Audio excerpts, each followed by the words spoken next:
Hi, my name's Vicky and I suffered with emetophobia for 50 years. It started when I was 6, when I was on an underground with my grandmother, and it was a packed train and we had to stand up, and the man next to me just bent over and started vomiting, and there was nowhere where I could hide. I couldn't run anywhere, go to the other carriage, so I just hang on to my grandmother. And within the same year I was in the car with my mum, my dad, my auntie and my nan. We were coming back and my mum didn't feel very well, and she said, I'm going to be sick, and she started vomiting. And I remember climbing over from the back seat, I was sitting next to her, to the front seat on my auntie's lap. And it's the same thing, I was always trapped in transport with people being sick. And then I'd be out in the street, I would have gone shopping with my grandmother, and someone would walk past and stop and then start vomiting. So at an early age I was associated being outside with vomiting.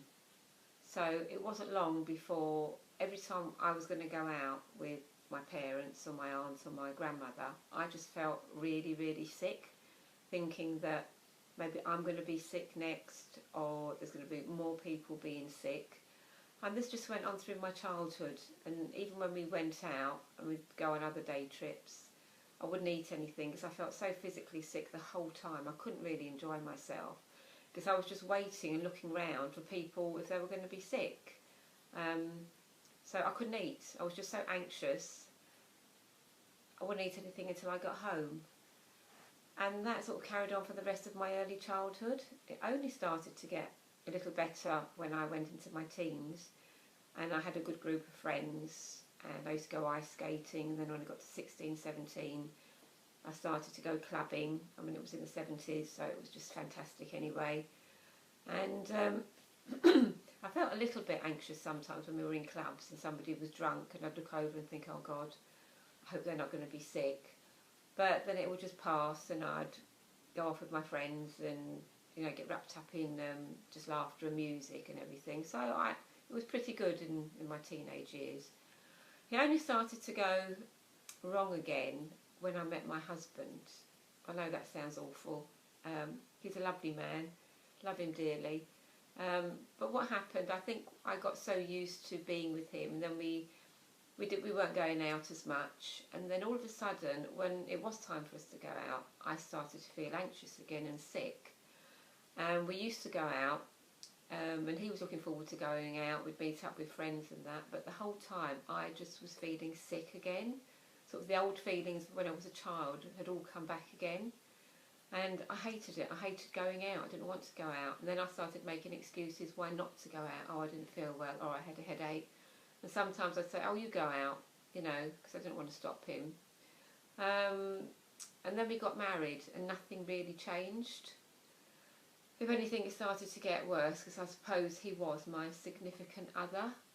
So if I needed anything from the shops, I could ask him, would you pop to the supermarket or run some errands for me? And he would do that. And I know now that that's probably the worst thing he could have done, because I just got worse and worse and worse, and then I stopped going out altogether. Because every time I did go out, I just felt really, really sick. I thought I was going to be sick. I thought other people around me were going to be sick, and it just all came back again. Then I had my children. I always wanted children, but I was always frightened of morning sickness. But luckily, with all 3 of my children, I didn't have any morning sickness. I had a little bit of nausea in the beginning with my eldest, but that was it. But the rest of it, I was really lucky, no morning sickness at all. But the sad thing about it is that we weren't like a normal family, because I couldn't go out with them. I couldn't take them to parks or theme parks or zoos or anything that normal people do with their young children. And my husband all had to do it by himself, or my parents used to take them out, which I suppose is other significant others. So what I had of emetophobia was full-blown agoraphobia. But I didn't realise I had emetophobia. I thought that the feeling sick was a symptom of the agoraphobia, but I think it was all sort of interlinked. But now I know it was just the emetophobia. So it has been very sad. My children have missed out on an awful lot, and so has my husband, because we've just not managed to do the things that normal families do. Luckily, my husband worked for himself, so he could do the school runs, he would go to the school meetings, he would go to the school plays, he'd go to the sports days. I went on a couple, but I just felt so anxious all the time. I'd be looking around where the toilets were, be looking for a bush in case I was going to be sick, and I could hide behind the book. I mean, why am I going to be sick going out on a sports day? I mean, it was just so irrational, but that is how I thought. And I suppose it was my coping mechanisms. I needed to know where I was going to run to in case I was going to be sick. And then I was anxious because it was a primary school. You know, kids are sick all the time. So I was looking out for that. So it was very sad that my phobia, it wasn't just stopping me from doing things, it was stopping the whole family from doing things. And over the years, I've spent thousands and thousands of pounds on therapists. I've been married 30 years this year. So for 30 years, I've just been seeing one therapist after another, and nobody's helped me at all. I went to the Maudsley Hospital once, who just it's a psychiatric hospital, and they said to me, oh, well, what we've got to do is we've got to give you a tablet that will make you sick while you're outside. And I thought, no. Well, you can imagine I never went back there again. And I even saw the Speakmans. About 4 years back, I saw the Speakmans. I took part in a show, and they came to the house and we filmed for 2 days. And that didn't really work. I mean, after the treatment they gave me, we went to the pub for lunch, and then we went out to the shopping centre, walked up and down the shops with my daughters and the cameras. But I felt exactly the same. I was still looking around inside, oh my God, what if I am sick? But I just put on a show for the cameras, which was terrible. And I was really, really disappointed, because I've seen the Speakmans cure thousands of people before, but it just didn't cure me. So I was very sad about that. So I was still searching for that magical cure that I know now is in my head, but I didn't know it then. So I kept looking and going online and researching all the time. And then I came across Cure Your Emetophobia and Thrive. So I bought this book. This was 2 years ago. I bought the book and I read it, and nothing really gelled with me. And then I thought, oh, I'll find a consultant. So I found a consultant that was near me, and they'll be able to go over the book a little bit better. But because my emetophobia turned into full-blown agoraphobia, just the journey there was enough. I was just in such an anxious state, really, when I got there, even though I held it together. And people say, oh, you look so calm, you look so calm, but we're just great at hiding things. But inside, I was just falling to bits. So when he was talking to me, I wasn't taking anything on board. And I saw him twice. And the third time, I had a panic attack as I was getting in the car, so I didn't even get to him. So I phoned him and I said, I can't come because I've had a panic attack. And that was it. I stopped going. So then I started going online and looking again, and then I was brooding and feeling sorry for myself. And the crux came, really, it all came to a head at the beginning of the summer this year, where I wanted to go to the supermarket. The supermarket's another big thing for me. I never do a big shop, I have it all delivered. But I wanted to go and get a few bits, and I felt a bit queasy in my tummy, because that's what I always do. If I want to go out, I see how I'm feeling or my tummy's feeling, and if it's feeling queasy, I won't go.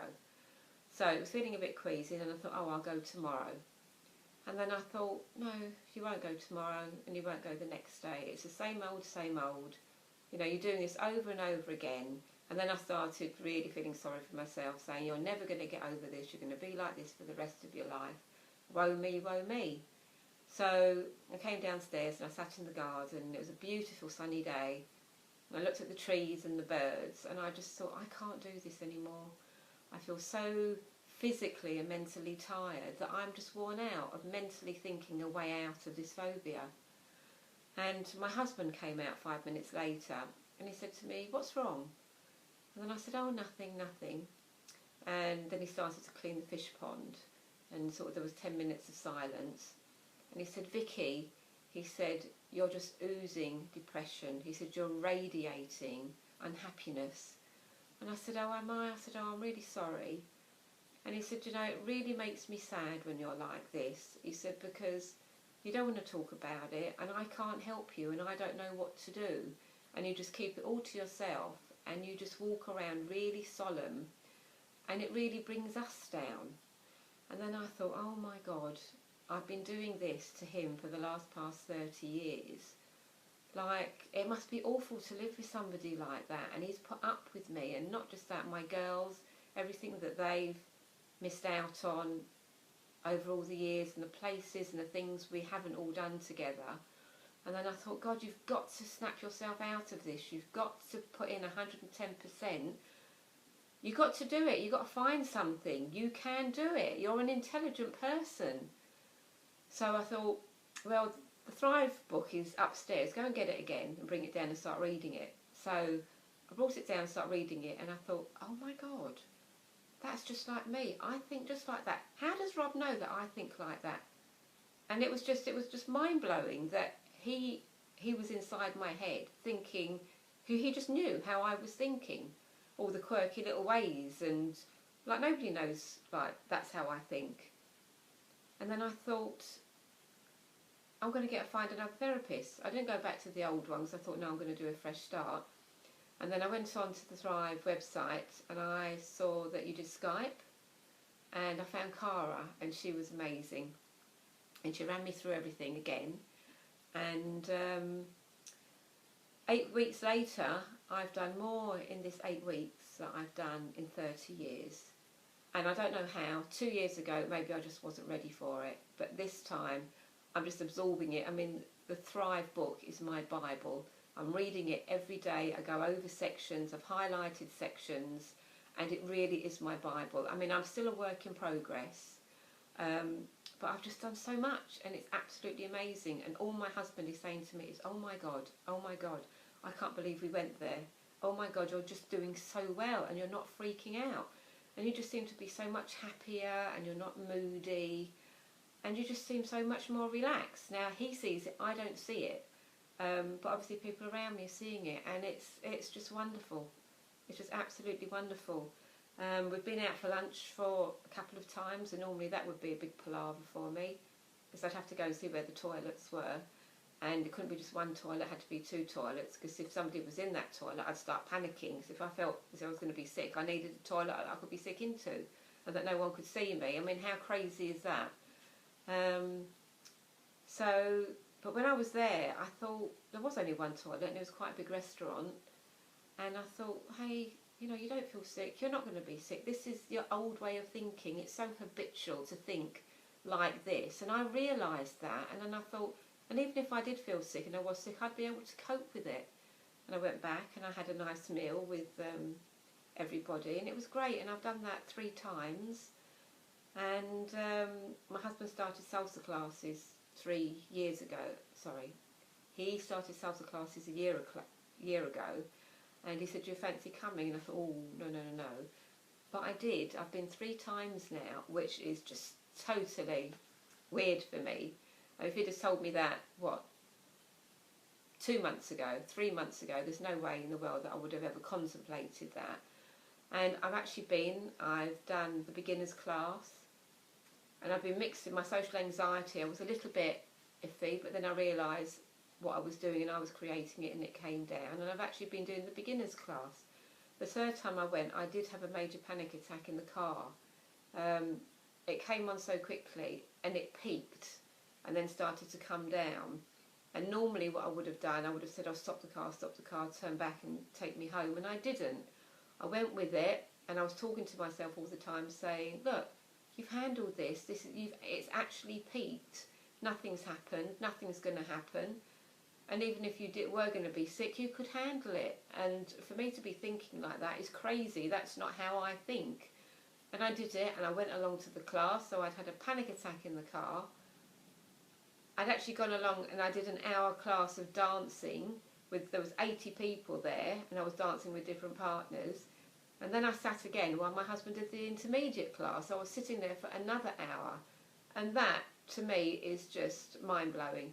that's not what I would have done 3 months ago. So this book is truly amazing. It's easy in principle, but the hard thing is because I suppose I've thought this way for such a long time, I suppose 50 years, you know, it's habitual, it's a habit to think bad, pessimistic thoughts. But now that I'm realising that I'm doing it, I counter-attack it with the positive, and the positive thoughts are winning, so I'm doing it, and it's just amazing. I feel so much better. I'm actually looking forward to life. I've actually started to buy high heels because I'd always walk around in flats, because if I needed to run to a toilet or anyway, I could get there quicker with flat shoes. So I'm actually buying higher heels to go to salsa with, and life's great. It is so good, and my husband can't praise me enough all the time. He's saying, "You're doing so well, you're doing so well. I can't believe that you're just doing so well."